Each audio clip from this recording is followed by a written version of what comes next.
সুবিশাল হাতি দেখতে পাচ্ছেন, সুবিশাল হাতি, অসাধারণ হাতি একটা, অনেক সুন্দর বড় একটা হাতি। ওদের দেখানোর চেষ্টা করছি। এই যে হাতিটা দেখতে পাচ্ছেন অনেক বড়, সাথে আছে আরো শাপলা ফুল।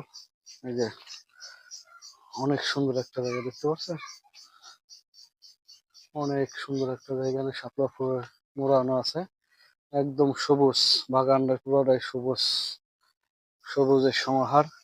অসাধারণ একটা পার্ক দেখাচ্ছি আপনাদের, দেখতে পাচ্ছেন সুন্দর একটা জায়গা, রেইন ফরেস্ট পার্ক, সুন্দর একটা জায়গায়, যে মনোরম পরিবেশ, পুরো প্রাকৃতিক দৃশ্য, সবুজে মোড়ানো এই পার্কটা। অবশ্য পার্কটা দেখতে অনেক সুন্দর ভাই, রেইন ফরেস্ট পার্ক। দেখছেন আপনারা, অনেক সুন্দর একটা জায়গা, অসাধারণ একটা জায়গা দেখানোর চেষ্টা করছে।